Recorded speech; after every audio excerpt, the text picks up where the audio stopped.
Hello friends, super magic રસોઈમાં મિત્રો આપનું સ્વાગત કરું છું।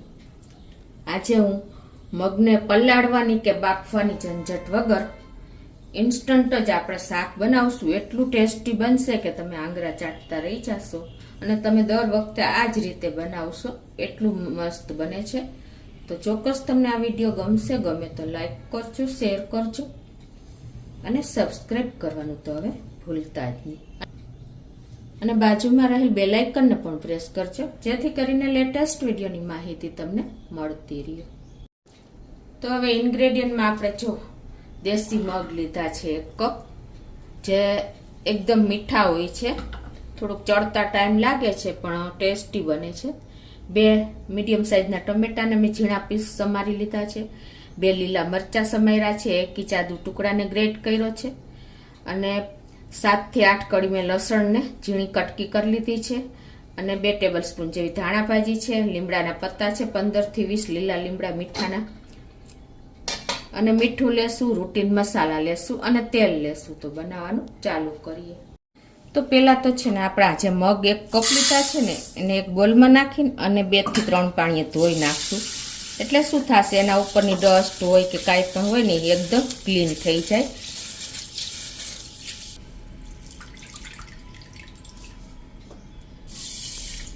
તો હવે આપણે ગેસ ઓન કરી અને એક કુકરમાં આપણે 3 ટેબલ સ્પૂન જેવું તેલ મૂકી દઈશું। કઠોળમાં આપણે થોડુંક તેલ ઓછું મૂકશું ને તો એનો ટેસ્ટ વધારે સરસ લાગશે। મીડિયમ ફ્લેમ ઉપર આપણે તેલ પણ ગરમ થઈ ગયું છે। અડધી ટીસ્પૂન જેવી રાઈ, 1 ટીસ્પૂન આખું જીરું, 1/4 ટીસ્પૂન હિંગ નાખીને અને આપણે જે આ એકદમ સરસ ક્રકલ થવા દેશું। તો હવે આપણે જે 5 થી 7 કળી લસણ સમાર્યું છે ને એ કટકી નાખી દેશું। મરચા સમારેલા નાખશું, આદુ ગ્રેટ કરેલું નાખી દેશું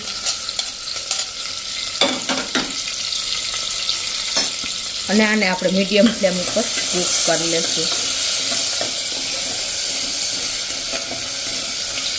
મિત્રો, સવારમાં ક્યારે ઇન્સ્ટન્ટ આપણે જો મગ પલાળવાના ભૂલી જાય કે ટિફિનમાં ઇન્સ્ટન્ટ તમારે બનાવવા હોય ને તો આ રીતે ઇઝીલી કોઈ પણ જાતના ટેન્શન વગર તમે મગને એકદમ ટેસ્ટી એવા બનાવી શકો છો મગનું શાક। હવે એમાં આપણે લીલા લીમડાના પત્તા લીધા છે, મીઠા લીમડાના, એને નાખી દેશું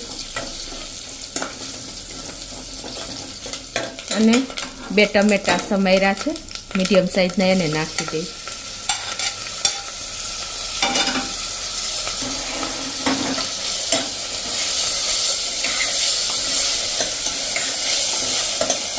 આ રીતે મિક્સ કરી હવે આપણે મીઠું નાખી દઈશું ટેસ્ટ એકોર્ડિંગ। તો આપણે મગના ભાગનું અને ટમેટાના ભાગનું 1.25 ટીસ્પૂન જેટલું મીઠું નાખી દઈશું અને એને આપણે આ રીતે મિક્સ કરી અને એને ગળવા દઈશું। આપણે ટમેટામાંથી પણ પાણી છૂટું થઈને ગળી ગયા છે, 1 મિનિટ થઈ છે મીડિયમ ફ્લેમ ઉપર। હવે આપણે મસાલા રૂટીન કરી લેશું। તો અડધી ટીસ્પૂન જેવી હળદર, 1 ટીસ્પૂન આપણે રૂટીન લાલ મરચું પાવડર, 1 ટીસ્પૂન ધાણા જીરું પાવડર અને 1 ટીસ્પૂન આપણે કાશ્મીરી લાલ મરચું પાવડર નાખી દેશું અને ગેસની ફ્લેમ સ્લો કરીને એને આપણે મિક્સ કરી લેશું અને ટેસ્ટ એકોર્ડિંગ 1 ટીસ્પૂન જેવી ખાંડ પણ નાખી દઈ, કેમ કે આપણે ટમેટા વાપર્યા છે એટલે એના ભાગની આપણે બેલેન્સ કરવા માટે ખાંડ પણ નાખી દઈએ છીએ। અને હવે જે આપણે અડધો કપ મેં દહીં લીધું છે એને પણ નાખી દઈએ આ સ્ટેજે। ગેસની ફ્લેમ આપણે સ્લો રાખી છે અને દહીંને મેં ઝેરીને નાખ્યું છે એટલે તમારું દહીં એકદમ એક રસ થઈ જશે, સરસ ફાટશે નહીં દહીં ક્યારે। જો તમે આ રીતે સેજ ઝેરીને નાખશો ને તો એકદમ સરસ એનો ટેસ્ટ પણ આવશે અને મિક્સ પણ થઈ જશે। હવે જે આપણે મગ લીધા છે 1 કપ ધોઈને એને પણ આમાં જ નાખી દઈએ। હવે ગેસની ફ્લેમ મીડિયમ કરી નાખશું અને હવે આપણે તરત જ પાણી નથી નાખવાનું, આ રીતે આપણે 2 થી 3 મિનિટ આ રીતે મગને મસાલા સાથે જ કૂક કરશું, એટલે એની ફ્લેવર મગમાં બેસી જાય અને આપણા મગ પણ એકદમ સરસ કૂક થાય. જ્યારે શાક તૈયાર થશે ને ત્યારે મગ એકદમ સરસ છૂટા છૂટા જ રહેશે. આ રીતે તમે પેલા મસાલા સાથે ઢાંકીને 3 મિનિટ કૂક થવા દઈ, ઊંધું ઢાંકણું ઢાંકી દઈ કુકરનું. તો 3-1 મિનિટ જેવું થયું છે અને જુઓ આ રીતે આપણો મસાલો પણ કૂક સરસ થઈ ગયો છે મગ સાથે, અને ફ્લેવર પણ મગમાં આવી જ ગઈ હોય એકદમ સરસ. આપણે બને ત્યાં સુધી જ્યારે મગ લઈએ ને ત્યારે દેશી મગ ચૂઝ કરવાના, એટલે એની મીઠાશ અને એનું તત્વ બંને મળી રહે. હવે આપણે જેટલા મગ લીધા છે ને એનું 5 ગણું પાણી નાખવાનું છે. તો અત્યારે આપણે 1 કપ મગ લીધા છે તો 5 કપ પાણી નાખશું.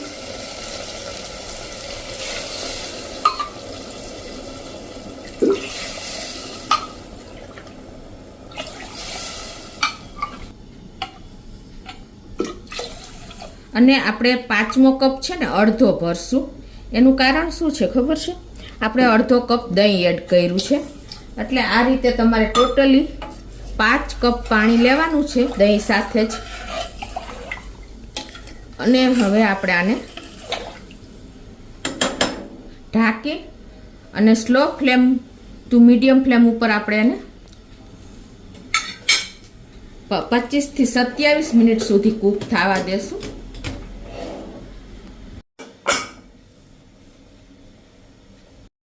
પચીસ મિનિટ થઈ છે અને આપણે પ્રેશર પણ રિલીઝ થવા દઈએ.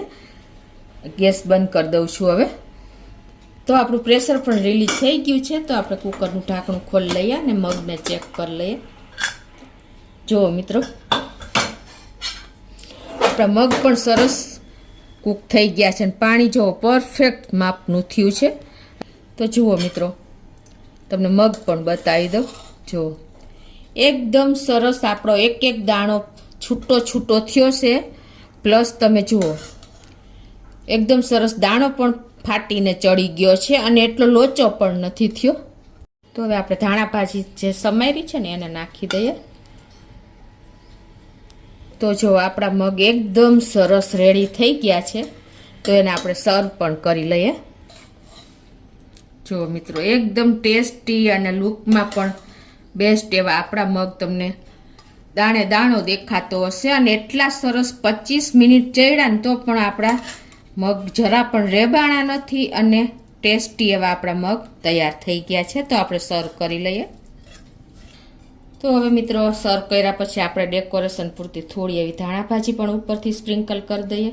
તો આપણા મગનું શાક એકદમ રેડી છે. કોઈ પણ જાતની પલાળવાની કે બાફવાની ઝંઝટ વગર ઇન્સ્ટન્ટ તમે એની ટાઈમ ગમે ત્યારે મગ બનાવવા હોય ને તો આ રીતે ચોક્કસ ટ્રાય કરજો અને મને કોમેન્ટ બોક્સમાં જણાવજો કે તમને આ મગની રેસીપી કેવી લાગી. મિત્રો એકદમ ટેસ્ટી એવા આપણા મગ રેડી થઈ ગયા છે. જુઓ તો તમને ચોક્કસ આ વિડીયો ગમશે. ગમે તો લાઈક કરજો, શેર કરજો અને સબસ્ક્રાઈબ કરવાનું તો ભૂલતા જ નહીં.